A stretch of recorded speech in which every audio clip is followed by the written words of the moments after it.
India, साल 2035। वो future जो हमने कभी मांगा नहीं था, आ चुका था। हालात खराब थे, बहुत ही ज्यादा खराब। एक डिसेंट जॉब ढूंढना, अरे यूनिकॉर्न ढूंढने जैसा मुश्किल था। यंग ब्राइट लोग डिग्रियों के साथ सड़कों पर बेकार घूम रहे थे। उनकी महंगी एजुकेशन एक भद्दे मजाक जैसी लग रही थी।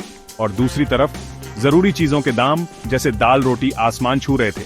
ऐसे बढ़ रहे थे जैसे चांद को छूने की रेस लगी हो। पर इस रेस ने आम आदमी को और भी गरीब और डेस्परेट बना दिया था। होप, उम्मीद की वो छोटी सी किरण एक लग्जरी आइटम बन गई थी जो कुछ ही लोग अफोर्ड कर सकते थे। शहरों की हवा में भी एक भारीपन था, अनस्पोकन डिस्पेयर और फ्रस्ट्रेशन से भरा हुआ। लोग बस इस घिसी पिटी रियलिटी से कोई भी एस्केप चाहते थे। ये वो शाइनिंग इंडिया नहीं था जिसका सपना हमारे दादा दादी ने देखा था। फिर एक अजीब सा इनविटेशन ऑनलाइन घूमने लगा। शुरुआत में चैट रूम्स में ये एक दबी हुई फुसफुसाहट थी।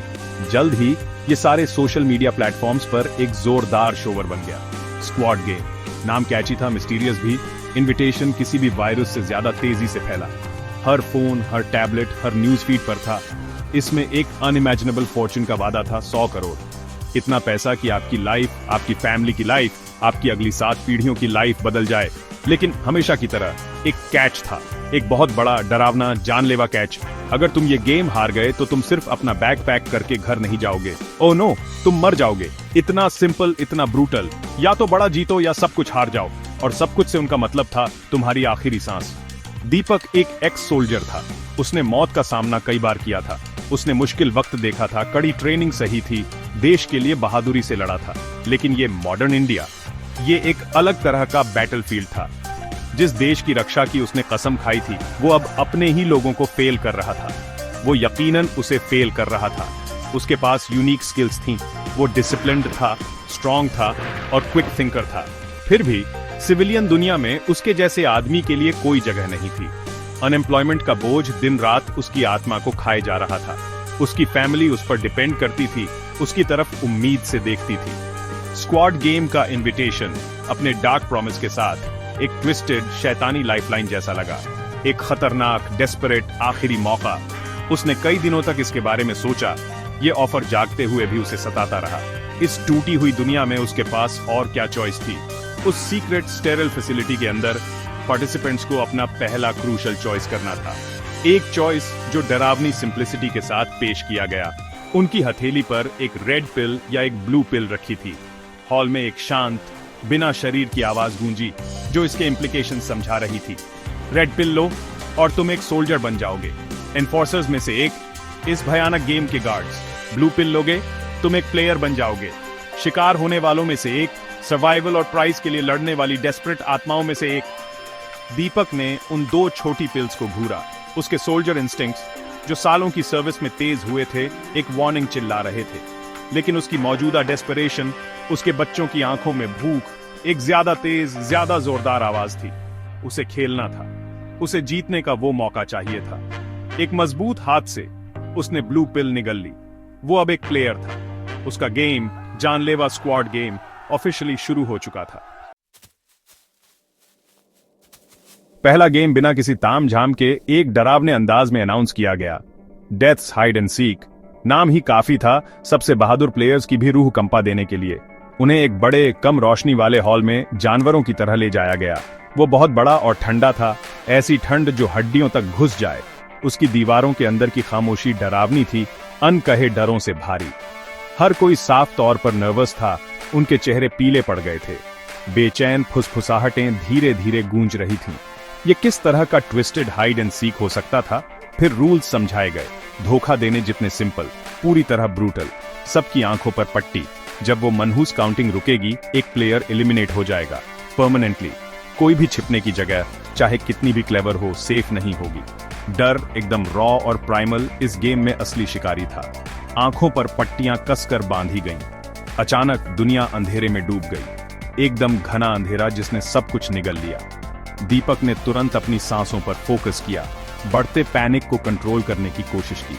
शुक्र है उसकी आर्मी ट्रेनिंग काम आने लगी। शांत रहो, अपनी दूसरी सेंसेस से ऑब्जर्व करो, सिचुएशन को एसेस करो। काउंटिंग शुरू हुई। एक धीमी, जानबूझकर गहरी आवाज हॉल में गूंजने लगी। हर नंबर एक भारी कदम जैसा लग रहा था जो तबाही को और करीब ला रहा था। 100, 99, 98। हवा अनकहे डर से, बदनसीबों की खामोश दुआओं से और भारी हो गई। तुम कहाँ छिप सकते थे जब तुम्हें कुछ दिख ही नहीं रहा था? तुम कहाँ भाग सकते थे जब हर दिशा एक जाल जैसी लग रही थी? ये गेम साफ तौर पर उन्हें तोड़ने के लिए डिजाइन किया गया था, मेंटली, इमोशनली, इससे पहले कि वो उन्हें फिजिकली तोड़ने के बारे में सोचे। ये प्योर अनअडल्टरेटेड साइकोलॉजिकल वॉरफेयर था। वो डरावनी काउंटिंग आखिरकार रुक गई। एक असहनीय खामोशी छा गई। फिर एक तेज कान फाड़ देने वाली चीख ने खामोशी को चीर दिया। उसके बाद एक घिनौनी थप की आवाज आई। उनमें से एक के लिए सब खत्म हो गया था। एक प्लेयर जा चुका था, बस ऐसे ही एलिमिनेट हो गया। गेम भयानक रूप से रियल था, जानलेवा रियल।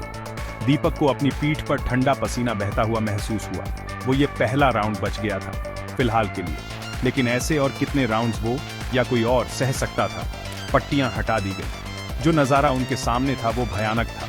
उनकी मुश्किल हालत का एक कड़वा सच, रेस में एक कंपेटिटर कम, अल्टीमेट स्टेक्स का एक और ब्रूटल रिमाइंडर।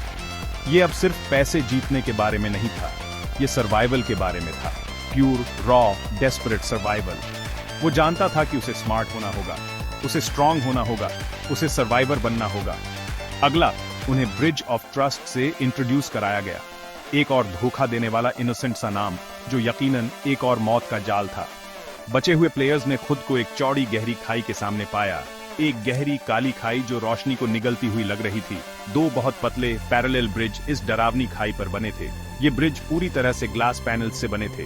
कैच, कुछ पैनल स्ट्रॉन्ग टेम्पर्ड ग्लास के बने थे जो एक इंसान का वजन उठा सकते थे। दूसरे कमजोर ऑर्डिनरी ग्लास के थे जिन्हें स्ट्रॉन्ग वालों से पहचानना मुश्किल था। गलत वाले पर कदम रखो और तुम नीचे गिर जाओगे, चीखते हुए अंधेरे में अपनी पक्की मौत की तरफ। तुम सही रास्ता कैसे चुन सकते थे? ऐसी सिचुएशन में तुम किस पर ट्रस्ट कर सकते थे? ये गेम बेरहमी से न सिर्फ उनके करेज को, बल्कि दूसरे इंसानों में उनके विश्वास को, या शायद अपने सर्वाइवल के लिए दूसरों को धोखा देने और सैक्रिफाइस करने की उनकी एबिलिटी को टेस्ट कर रहा था। ब्रिज ऑफ ट्रस्ट प्योर आतंक का एक एक्सरसाइज था। हर एक कदम जिंदगी और मौत का जुआ था। नीचे की काली खाई में जैसे एक मैग्नेटिक पुल था जो गिरने के लिए फुसफुसाकर बुला रही थी। ज्यादातर प्लेयर्स हिचकिचा रहे थे। उनके पैर जैसे जमीन में गड़ गए थे, भयानक डर से पैरालाइज्ड हो गए थे। कुछ एक लापरवाह पैनिक में केयरलेसली इंपल्सिवली आगे बढ़े। उन्होंने गलत चुना, वो गिरे। उनकी चीखें गूंजी, फिर अचानक बंद हो गईं। दूसरों ने बस हिलने से इनकार कर दिया। उनके चेहरों पर आंसू बह रहे थे। पैरों के नीचे ग्लास पैनल्स धीमी रोशनी में खतरनाक तरीके से चमक रहे थे। कुछ सेफ रास्ते थे, दूसरे छिपे हुए जाल। कोई भला फर्क कैसे बता सकता था? ये एक अविश्वसनीय रूप से क्रूर और चालाक डिजाइन था। साफ तौर पर हौसले तोड़ने के लिए, बची हुई उम्मीद को चकनाचूर करने के लिए बनाया गया था। किसी अनदेखे अमीर तांक झांक करने वाले के थ्रिलिंग एंटरटेनमेंट के लिए जो परछाइयों से देख रहा था। ये कोई गेम नहीं था, ये अमीरों और सनकी लोगों के लिए खूनी खेल था। दीपक एक पल के लिए पीछे हटा, फैलते हुए केओस को देख रहा था। उसने ब्रिज को, गिरने के पैटर्न को, दूसरों के रिएक्शंस को एनालाइज किया। उसने खुद को अपनी कड़ी आर्मी ट्रेनिंग याद करने के लिए मजबूर किया। स्ट्रक्चरल वीकनेसेस को पहचानना, खतरनाक रास्तों से सेफ पैथ्स ढूंढना। उसने हिलना शुरू किया, धीरे धीरे, जानबूझकर, हर ग्लास पैनल को सावधानी से टेस्ट करते हुए अपना पूरा वजन डालने से पहले। उसे लगा कि उसने एक हल्का सा फर्क, सेफ पैनल्स के प्लेसमेंट में एक पैटर्न पकड़ा है, या शायद ये बस एक डेस्परेट उम्मीद थी। उसने दूसरे डरे हुए प्लेयर्स को आवाज दी, मेरे पीछे आओ, मुझे लगता है मुझे रास्ता पता है, इस तरफ। कुछ जो किसी भी लीडरशिप के लिए डेस्परेट थे, उन्होंने सुना। दूसरे जो डर या शक में डूबे थे, उन्होंने नहीं। उसने एक छोटे कांपते हुए ग्रुप को लीड किया, एक एक कदम सावधानी से, दर्दनाक तरीके से। उनके लिए वो उनकी एकमात्र उम्मीद था। इस पूरी तरह से होपलेस जगह में सच्ची लीडरशिप की एक नाजुक किरण। वो जाने बचा रहा था, एक एक खतरनाक ग्लास पैनल पार करके। लेकिन ब्रिज लंबा था, बहुत बहुत लंबा। वो शायद उस खतरनाक रास्ते के आधे तक पहुंचे थे, exhausted, soaked in cold sweat, utterly terrified but still moving। तभी दीपक ने उसे देखा।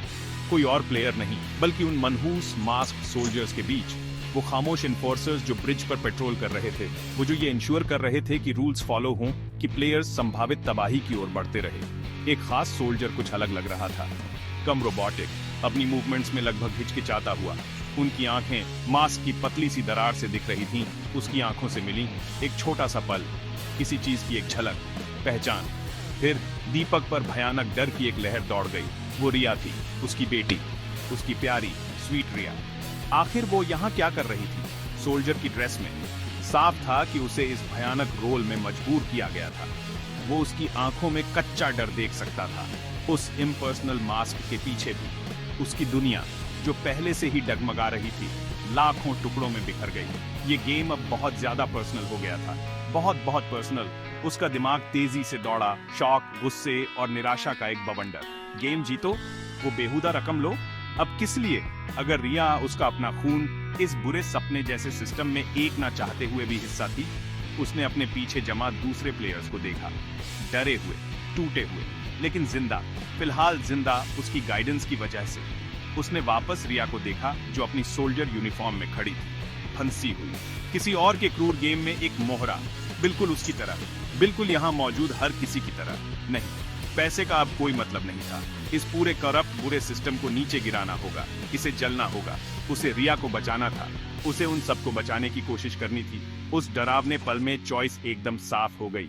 ये अब उनका गेम जीतने के बारे में नहीं था, ये इसे खत्म करने के बारे में था, सबके लिए, रिया के लिए। दीपक ने अपना अटल फैसला कर लिया। वो अब उनके बीमार, ट्विस्टेड गेम में कठपुतली नहीं बनेगा। वो बचे हुए प्लेयर्स की तरफ मुड़ा। उसका चेहरा पक्के इरादे का मुखौटा पहने हुए था। ये कोई गेम नहीं है, वो चिल्लाया। उसकी आवाज एक नए पावरफुल इमोशन से भरी थी, जो तनाव भरी हवा में गूंज गई। ये मर्डर है, हम उनके लिए सिर्फ नंबर्स हैं, किसी के सिक एंटरटेनमेंट के लिए मर रहे हैं। उसके शब्द एक पिता के प्रोटेक्टिव गुस्से से भरे हुए ठंडी दीवारों से टकराकर गूंजे। वो चाहते हैं कि हम एक दूसरे के खिलाफ हो जाएं, टुकड़ों के लिए जानवरों की तरह लड़ें, लेकिन हम इंसान हैं, हम साथ में ज्यादा स्ट्रांग हैं। उसने उन्हें रिया के बारे में बताया। उसने समझाया कि कुछ सोल्जर्स भी विक्टिम थे, अपने रोल्स में मजबूर किए गए थे। उनकी थकी हुई, डरी हुई आंखों में एक चिंगारी जली, समझ की एक चिंगारी, उम्मीद की एक चिंगारी, बगावत की एक चिंगारी। उस पल दीपक सिर्फ एक और प्लेयर नहीं था, वो एक लीडर था, एक रेबल। वो पलटवार करेंगे। बगावत शुरू हुई किसी धमाके से नहीं, बल्कि एक साथ इनकार करने से। प्लेयर्स ने ब्रिज ऑफ ट्रस्ट पर आगे बढ़ना बंद कर दिया। वो एक साथ खड़े हो गए, बगावती आत्माओं का एक छोटा सा ग्रुप। मास्क्ड सोल्जर्स इस अनएक्सपेक्टेड घटना से साफ तौर पर कंफ्यूज थे। उनके ऑर्डर्स ने उन्हें कलेक्टिव रेजिस्टेंस के लिए तैयार नहीं किया था। कुछ, जैसे रिया, अब एकजुट प्लेयर्स के खिलाफ फोर्स इस्तेमाल करने में साफ हिचकिचा रहे थे। दीपक ने मौके का फायदा उठाते हुए चार्ज लीड किया, ब्रिज के अंत की तरफ नहीं, बल्कि वापस कंट्रोल रूम्स की तरफ, इस अनइमेजिनेबल हॉरर के छिपे हुए आर्किटेक्ट्स की तरफ। उन्हें ज्यादा कठोर सोल्जर्स से रेजिस्टेंस का सामना करना पड़ा, लेकिन उनकी शेयर्ड डेस्परेशन, उनकी नई एकता, एक पावरफुल, ना रुकने वाला हथियार बन गई। वो कॉरिडोर्स और गार्ड से लड़ते हुए अपना रास्ता बनाते गए, और फिर वो वहां था, मास्टरमाइंड, एक घमंडी, वेल ड्रेस्ड बिलियनियर, एक आलीशान चेयर पर आराम फरमा रहा था।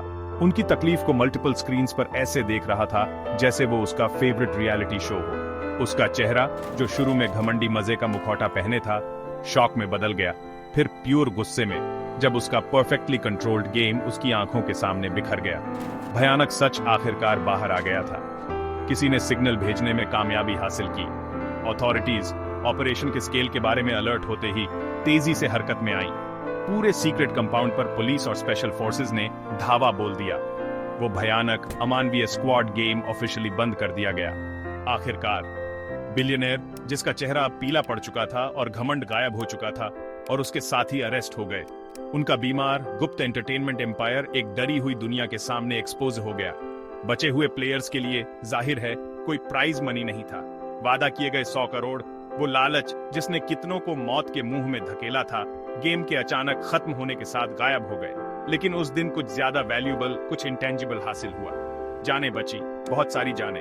मौत और निराशा का ब्रूटल साइकिल टूट गया। सर्वाइवर्स उस नरक से बाहर निकले, पैसे से अमीर नहीं, बल्कि जिंदगी से अमीर, आजाद और जिंदा। उन्हें एहसास हुआ कि ये किसी भी खून से सनी करेंसी से ज्यादा कीमती था। अरेस्ट्स और रेस्क्यूज के बाद के केओस में दीपक पागलों की तरह ढूंढ रहा था। उसका दिल जोर जोर से धड़क रहा था। रिया, रिया, कहाँ हो तुम? वो ऑफिशियल्स और हैरान परेशान सर्वाइवर्स की भीड़ को चीरता हुआ आगे बढ़ा। फिर उसने उसे देखा, एक दीवार के पास खड़ी, उसका सोल्जर मास्क जमीन पर उसके पास पड़ा था। सेफ। उसने भी उसे देखा। वो उसकी तरफ दौड़ी। वो कसकर गले मिले। एक पिता और बेटी इम्पॉसिबल ऑड्स के बावजूद फिर से मिले थे। दोनों के चेहरों पर आंसू बह निकले। राहत के आंसू, दुख के आंसू, एक अटूट रिश्ते के आंसू। ये उसकी असली जीत थी। वो ना मिलने वाला पैसा नहीं, कोई पल भर की फेम नहीं, बल्कि अपनी बेटी को सीने से लगाना, ये जानना कि वो सेफ है, ये जानना कि इस पागलपन को रोकने में उसका हाथ था। इंडिया के लिए, उनके लिए आगे का रास्ता अब भी मुश्किल होगा। देश अब भी कई तरह से टूटा हुआ था, लेकिन अब उम्मीद की एक किरण थी, एक छोटी, नाजुक लेकिन लगातार जलती हुई लौ। और दीपक के लिए रिया को थामे हुए वही सब कुछ था।